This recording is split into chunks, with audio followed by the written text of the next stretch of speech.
Good morning friend, welcome to you all in my channel doctor Anshuman Suman. आशा करते हैं आप लोग सभी स्वस्थ और अच्छे होंगे और अपने लक्ष्य के प्रति एकाग्र होंगे। मित्रों, यह वीडियो सिंधु सभ्यता का सेकेंड लास्ट वीडियो होगा, जिसमें आज हम लोग पढ़ेंगे कि आखिर इतनी विशाल सिंधु सभ्यता और इतना सुनियोजित सिंधु सभ्यता का आखिर पतन कैसे हो गया, या अभी भी प्रश्न चिन्ह है विद्वानों के लिए और आज भी एक निश्चित तथ्य पर नहीं पहुंचा जा सका है। फिर भी हम लोग आज इसके पतन के बारे में पढ़ेंगे कि आखिर अलग अलग विद्वान अलग अलग साक्ष्यों के आधार पर किस प्रकार से सिंधु सभ्यता के पतन के कारण को माना है। ये बहुत ही महत्वपूर्ण टॉपिक्स होगा। ये मेंस के लिए भी उतना ही ज़रूरी है जितना प्री के लिए, और इसमें तथ्य भी समाहित है और कंसेप्ट भी समाहित है। इसीलिए यह वीडियो दोनों ही परिप्रेक्ष्य में आपके लिए फ़ायदेमंद होगा। मित्रों, हम लोग बहुत ही लॉजिकल वे में सिंधु सभ्यता के पतन के कारण को समझेंगे। तो चलिए हम लोग देखते हैं कि सिंधु सभ्यता के पतन के कारण क्या थे। तो जैसा हमने अभी बात किया, तो यह भी जानना जरूरी है कि सिंधु सभ्यता एक छोटी सभ्यता नहीं थी। ये बहुत ही विस्तृत सभ्यता था। 1400 किलोमीटर मल्टीप्लाई 1600 किलोमीटर का क्षेत्रफल में ये था। इसका जो आकार, हालांकि आयताकार तो नहीं था, त्रिभुजाकार था, लेकिन आप अगर उत्तर से दक्षिण और दक्षिण पूरब से पश्चिम का अगर दूरी मापेंगे तो मैंने जो डायमेंशन बताया, तो ये बहुत बड़े क्षेत्र पर ये जो है एक सभ्यता का विकास हुआ था। और उतने बड़ी सभ्यता का बिना किसी प्रमाण का विलुप्त हो जाना अपने आप में एक प्रश्न रहा है। तो स्वाभाविक बात है कि यह सभ्यता आधे ऐतिहासिक काल की सभ्यता थी और उसके बहुत सारे प्रमाण जो है ऐतिहासिक या साहित्यिक साक्ष्य मेरे पास नहीं है, विद्वानों के पास नहीं है। इसीलिए एक स्थिर तर्क पे या एक यूं कहें कि एक मत इस पर अभी तक नहीं बन पाया है। लेकिन हम देखेंगे कि किस प्रकार से कुछ साक्ष्यों के आधार पर विद्वानों ने जस्टिफाई करने की कोशिश किया। तो उसी में आज हम देखते हैं कि सबसे पहले पतन का कारण अगर देखा जाए, तो अगर हम मेंस के हिसाब से बात करें तो यहाँ पे जो हम पहले सर्किल वाला डायग्राम बनाते तो वहाँ यहाँ वो सेटिस्फाइड नहीं करेगा। इसीलिए हमने यहाँ पे आपको टेबुलर फॉर्मेट दिया कि यहाँ पे आप टेबुलर फॉर्मेट बनाएंगे तो फ़ायदेमंद होंगे, क्योंकि यहाँ पे आपको कारण लिखना और उसके सामने में जो आपको है कौन जो है इसका मत प्रतिपादित किया है। तो आप अगर टेबुलर फॉर्म में इसको बना लेते हैं और उसके बाद ये जितने सारे आप पॉइंट्स देख रहे हैं, इसमें से आप इम्पॉर्टेंट पॉइंट को आप डिस्क्राइब कर देते हैं तो आपका आंसर संतुलित हो जाता है। क्योंकि कुछ ऐसे पॉइंट आप छोड़ देंगे जिसको यहाँ पे आप मेंशन कर चुके हैं, तो आपके जो ये तथ्य होंगे आपके कंसेप्ट के साथ माने ये बहुत ही इंटरेस्टिंग बना देगा और साथ ही साथ ये साबित कर देगा कि आपको उस चीज़ का भी नॉलेज है। तो चलिए हमने टेबुलर फॉर्म में जो बनाया है तो उसमें देखिए कि बाह्य एवं आर्यों का आक्रमण के कारण जो है सिंधु सभ्यता का विनाश हुआ, ऐसा मानते थे गार्डन चाइल्ड और व्हीलर। मित्रों, इसके बारे में हम आगे चर्चा करेंगे विस्तार से, अभी सिर्फ फॉर्मेट बता रहा हूँ। प्रशासनिक शिथिलता के कारण जो है सिंधु सभ्यता का पतन हुआ, ऐसा जॉन मार्शल मानते थे। उसके बाद आर्थिक विषमता के कारण जो है इसका पतन हुआ, कई विद्वान ऐसा मानते थे और आज के आधुनिक विद्वान भी इसका समर्थन करते हैं। आर्थिक विषमता भी इनका कारण था।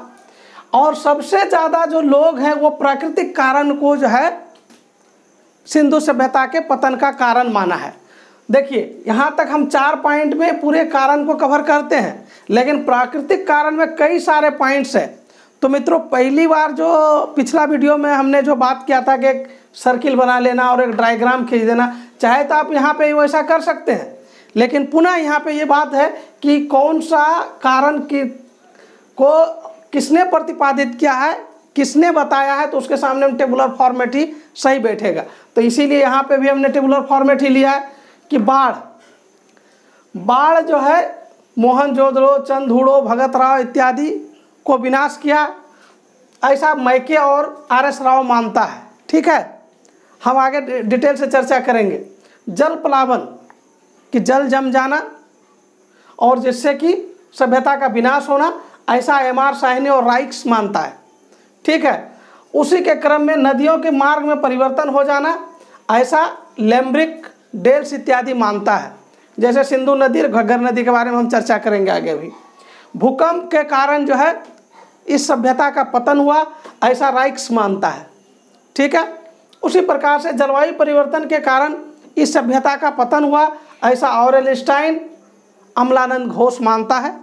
ठीक है, इसी क्रम में सुखाड़ के कारण जो कि घग्गर नदी से प्रभावित हुआ, सुखाड़ के कारण इस सभ्यता का अगर देखा जाए कि अगर विनाश हुआ, ऐसा डी.पी. अग्रवाल और डॉक्टर सूद, अमलानंद घोष इत्यादि विद्वान ऐसा मानता है।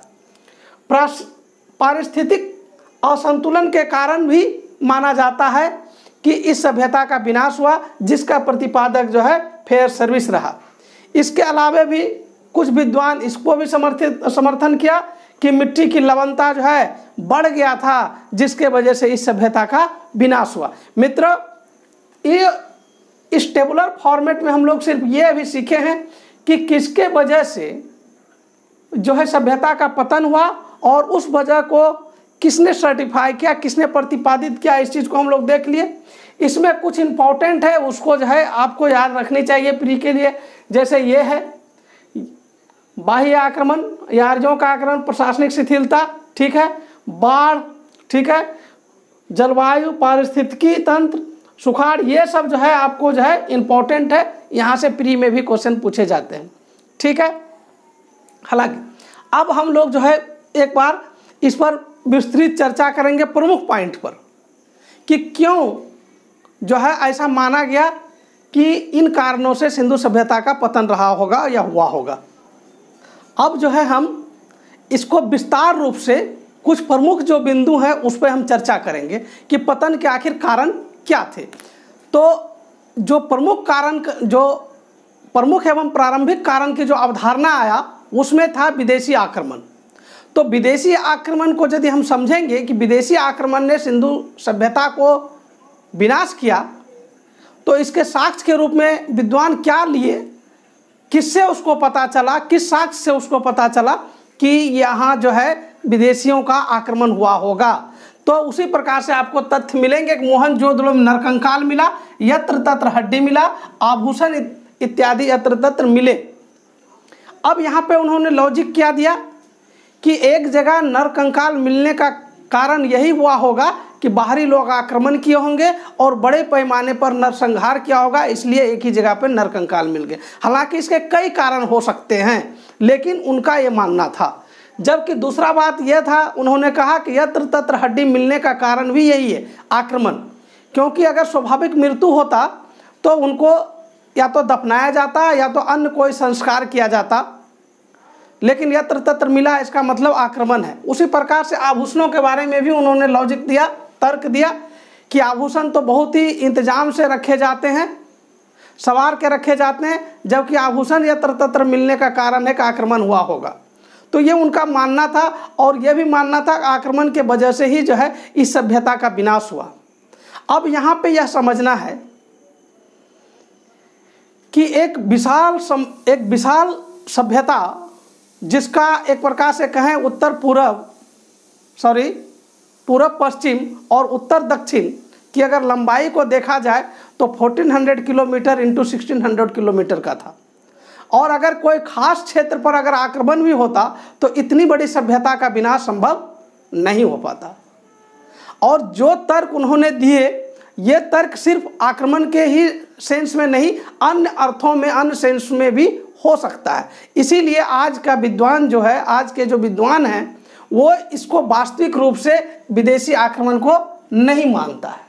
लेकिन जब इनकी पुष्टि करने की बात आई तो विदेशी आक्रमण का जो पुष्टि हुआ सबसे पहले गार्डन चाइल्ड ने किया।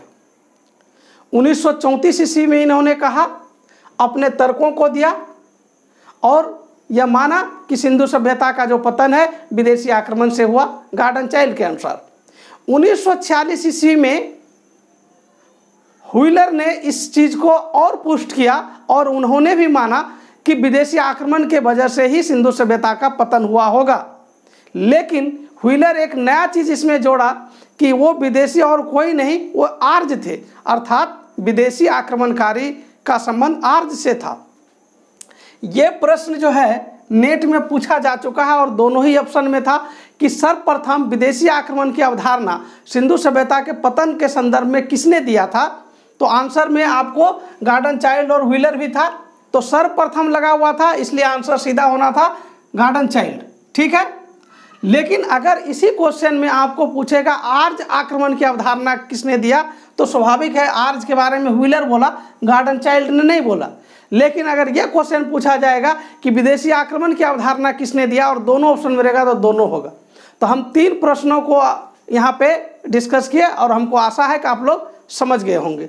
ठीक है, तो अब हम चलते हैं अगला कि प्रशासनिक शिथिलता भी सिंधु सभ्यता के पतन के कारण माने गए, जैसा जॉन मार्शल साहब भी मानते थे।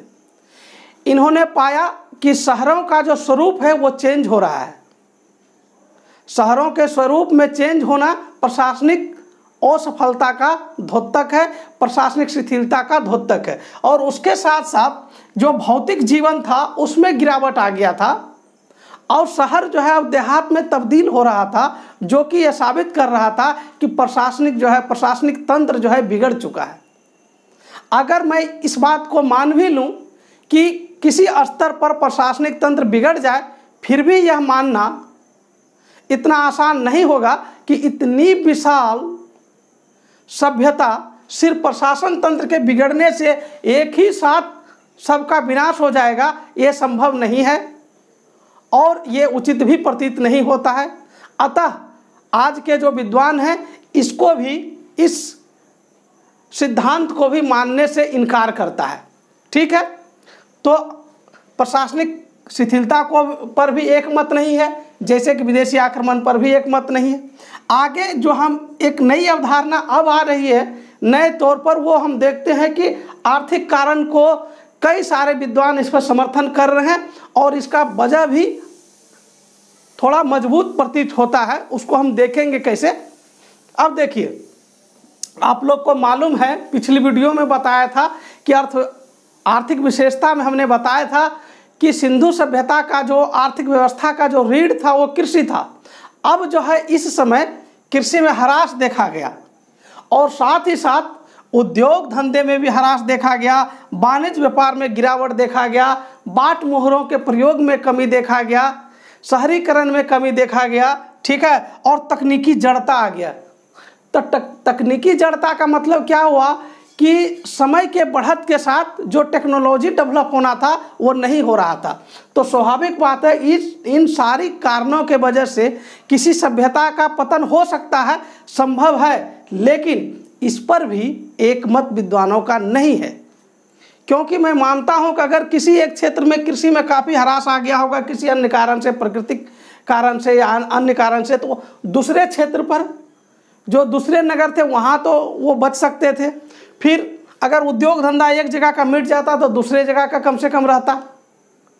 अगर अंतर्राष्ट्रीय व्यापार अगर नहीं हो पा रहा था तो जो है ये अंतर्राज्यीय व्यापार हो सकता था, अंतर्देशीय व्यापार हो सकता था। तो कई प्रकार का प्रश्न इस सिद्धांत पर भी उठता है। इसीलिए अभी हम ये भी नहीं कह सकते कि आर्थिक कारण जो है सिंधु सभ्यता के पतन के कारण बने, निश्चित रूप से ऐसा नहीं कहा जा सकता है। और अन्य विद्वानों का क्या मानना था उसको भी देखेंगे। अन्य विद्वान अब ये मानते हैं, कई सारे विद्वान ये मानते हैं कि प्राकृतिक कारण रहे होंगे और प्राकृतिक भी कारण में कई अलग अलग प्रकार के प्राकृतिक कारण को जोड़ते हैं। जैसे कि हम लोग बाढ़ को देखते हैं।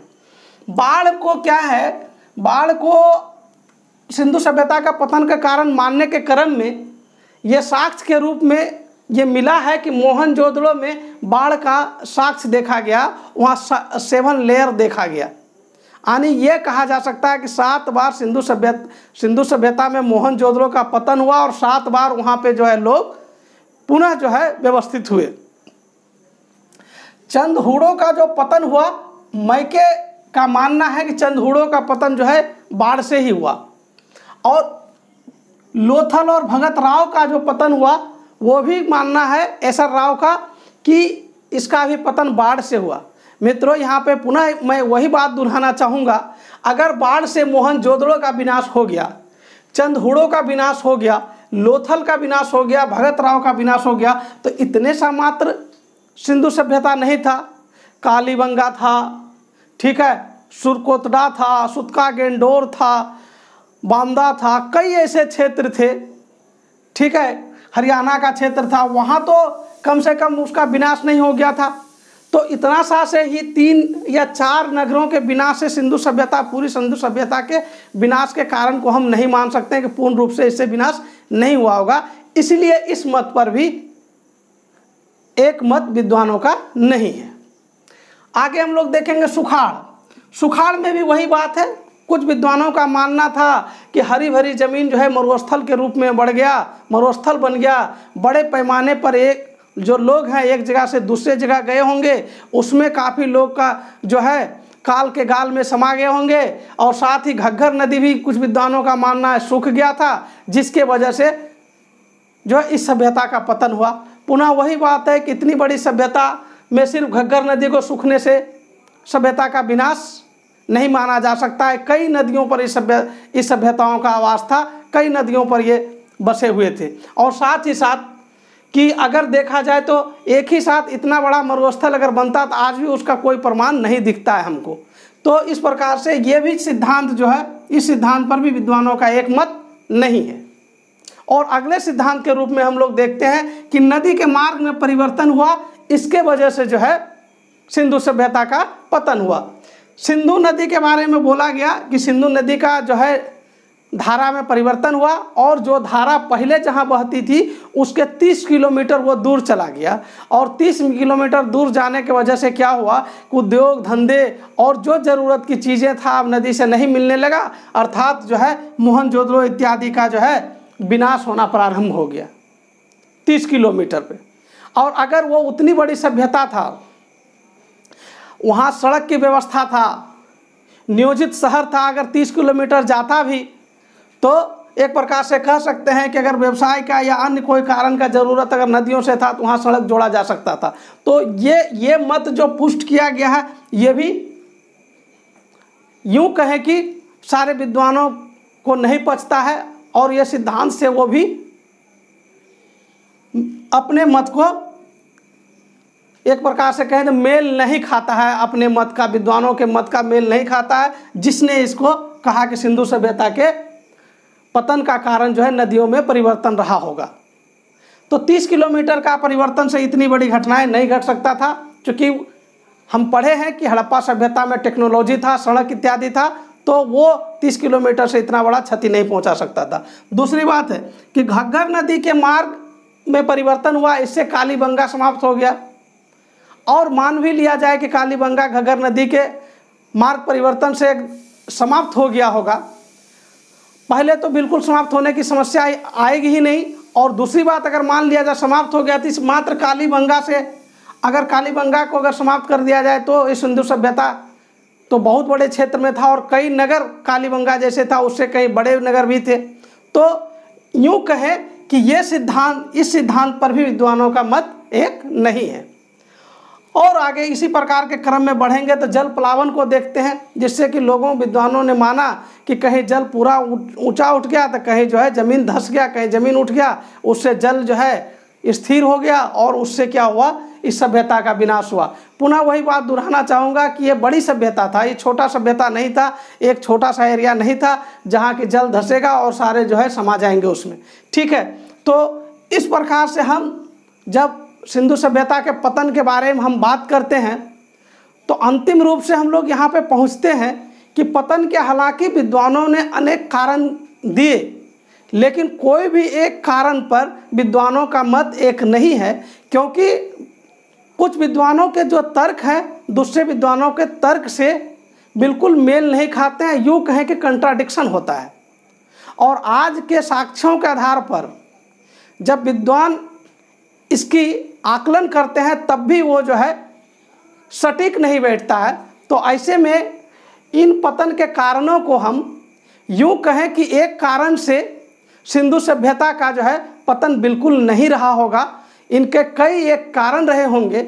और अगर हम बोलें कि सिंधु सभ्यता के पतन के कारण क्या रहे होंगे, तो एक बहुत बड़े विद्वान बीजी गोखले साहब ने जो कहा है उससे हमारा जो है सोच मैच करता है, मिलता जुलता है। बीजी गोखले साहब ने कहा है कि प्रकृति और मानव ने मिलकर इसका विनाश किया, और ऐसा ही प्रतीत होता है, क्योंकि अभी तक सिंधु सभ्यता के पतन के कोई एक निश्चित कारण नहीं मिला है। और जब हम इसका सूक्ष्म परीक्षण करते हैं, आकलन करते हैं, तो यही पता चलता है कि एक कारण इसके नहीं रहे होंगे। और बीजी गोखले साहब जो बोलते हैं वो उचित प्रतीत होता है कि मानव और प्रकृति ने मिलकर इस सभ्यता का विनाश किया होगा। तो मित्रों, आज हम लोग ने सिंधु सभ्यता के पतन के बारे में बहुत ही बेहतर ढंग से अवधारणा को समझने की कोशिश किया है। आपको वीडियो कैसा लगा आप कमेंट करके बताइए, और इसी तरह मेरे साथ बने रहिए। आज भर के लिए बस इतना सा ही। Thank you very much.